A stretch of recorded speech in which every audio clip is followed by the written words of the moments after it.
নমস্কার, mixed fusion সোমার পাকশালায় আরেকটি রেসিপির সাথে আপনাদের সবাইকে স্বাগত। আজকে আমি মটনের একটি রেসিপি বানাবো, যেটি খেতে কিন্তু অপূর্ব স্বাদের আর দেখতেও কিন্তু অপূর্ব। তো কি এই রেসিপিটি বানাচ্ছি সেটি অবশ্যই আপনারা থাম্বনেল দেখে বুঝতে পেরে গেছেন, কিন্তু কিভাবে বানাচ্ছি চলুন সেটি এখন দেখা যাক। আমি নিয়ে নিয়েছি এখানে 400 গ্রামের মতো মটনটাকে ভালোভাবে ধুয়ে প্রেসার কুকারের মধ্যে আমি দিয়ে দিচ্ছি। তার মধ্যে দিচ্ছি 1 কাপের মতো জল, আর দিচ্ছি একটা তেজপাতা, দারুচিনি, আর দিচ্ছি এলাচ। তো আমি কুকারটা গ্যাসের মধ্যে বসিয়ে দিয়েছি, কিন্তু এখানে দইটা দেওয়া হয়নি, সেজন্য আবার ঢাকা খুলে আমি এখানে দই দিয়ে দিলাম 3 থেকে 4 চামচের মতো। দইটা দিয়ে এবার প্রেসার কুকারে আমি 2টো সিটি দিয়ে দেবো। 2টো সিটি হয়ে যাওয়ার পর প্রেসার কুকারটাকে এক সাইডে রেখে দেবো মটনটা সেদ্ধ হয়ে যাওয়ার পর। দেখুন সেদ্ধ হয়ে গেছে। এবার এটাকে আলাদা করে রেখে দিচ্ছি। এদিকে একটা আমি কড়াই বসিয়েছি। কড়াইয়ের মধ্যে দিয়ে দিলাম সাদা তেল 1/2 চামচের মতো। দিয়ে এখানে খুব মোটা মোটা করে আমি পেঁয়াজ কেটে নিয়েছি, খুব একটা ফাইন চপ করার এখানে প্রয়োজন নেই। সেই পেঁয়াজটা দিয়ে দিলাম, আর দিয়ে দিচ্ছি 3 টুকরোর মতো আদা, কয়েক কোয়া রসুন, দিয়ে দিচ্ছি কাঁচা লঙ্কা 4টে ঝালের পরিমাপ অনুযায়ী, আর দিচ্ছি কাজু বাদাম, আমন্ড, আর দিচ্ছি চারমগজ। এই গোটা মশলাগুলোকে এই তেলের সাথে খুব হালকা করে একটু নেড়ে চেড়ে নেব। এখানে কিন্তু ভেজে নেওয়ার খুব একটা প্রয়োজন নেই, তাই জাস্ট হালকা করে একটু নেড়ে নিচ্ছি 1 মিনিটের মতো। দিয়ে 1 কাপের মতো জল দিয়ে দিলাম। জল দেওয়ার পর একটু নাড়াচাড়া করে এটাকে ঢেকে দেব, যাতে একটু সেদ্ধ হয়ে যায়। সব গোটা মশলাগুলো সেদ্ধ হয়ে গেছে, আর জলটাও কিন্তু শুকিয়ে গেছে। এখানে খেয়াল রাখবেন জলটা যেন শুকিয়ে যায়। এবার এটাকে ঠান্ডা করে আমি একটি মিক্সিং জারের মধ্যে ব্লেন্ড করে নিচ্ছি।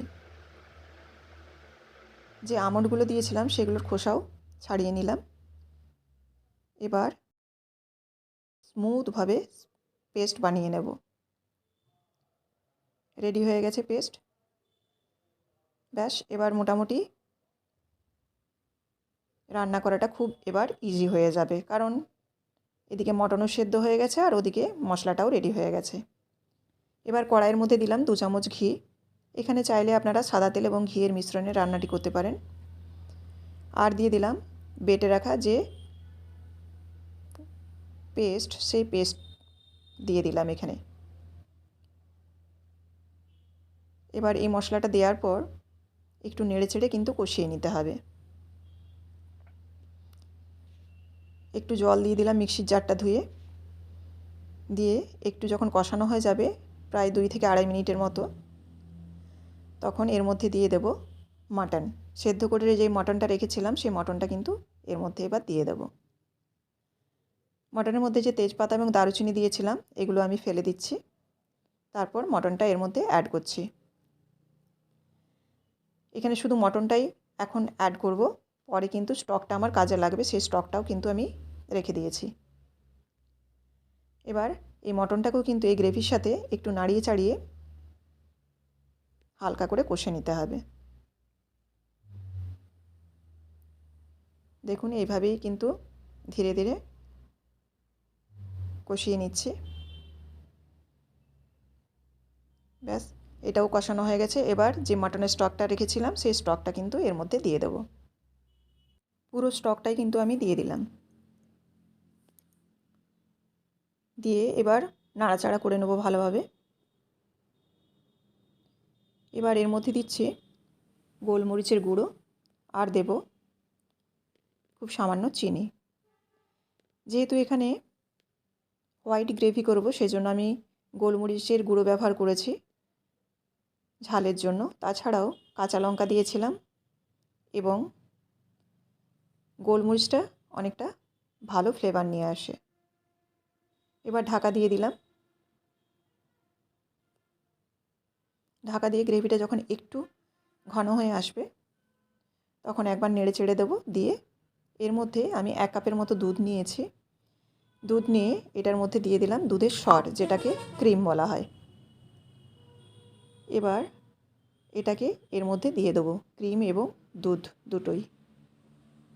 এখানে চাইলে আপনারা ফ্রেশ ক্রিমও ব্যবহার করতে পারেন, আর গুঁড়ো দুধ 1 চামচ কিন্তু ব্যবহার করতে পারেন যদি লিকুইড মিল্ক না হাতের কাছে থাকে। তবে গুঁড়ো দুধ দিলে অবশ্যই খেয়াল রাখবেন চিনিটা আপনারা অ্যাড করবেন না, কারণ গুঁড়ো দুধের মধ্যেই চিনি থাকে। এবার নাড়াচাড়া করে আর একটু গ্রেভিটাকে ঘন হতে দেব। এই রেসিপিটি ভীষণই খেতে সুস্বাদু আর অপূর্ব একটা এর মধ্যে ফ্লেভার বেরোচ্ছে, যেটা বানালে অবশ্যই বুঝতে পারবেন যে এই রেসিপিটি কতটি সুন্দর। তো অবশ্যই আপনারা এই রেসিপিটি ট্রাই করবেন আর আমাকে অবশ্যই কমেন্ট করে জানাবেন যে আপনাদের এই রেসিপিটি কেমন লাগলো। এটি লুচি, রুটি, পরোটা কিংবা নান কিংবা রুমালি রুটির সাথে ভীষণ ভালো যায়। এবার গ্যাসের ফ্লেমটা বন্ধ করে দিলাম, দিয়ে 5 মিনিট পর ঢাকা খুলছি আমি। দেখুন কতটা সুন্দর হয়েছে। আর রান্নাটাও কিন্তু খুবই ইজি।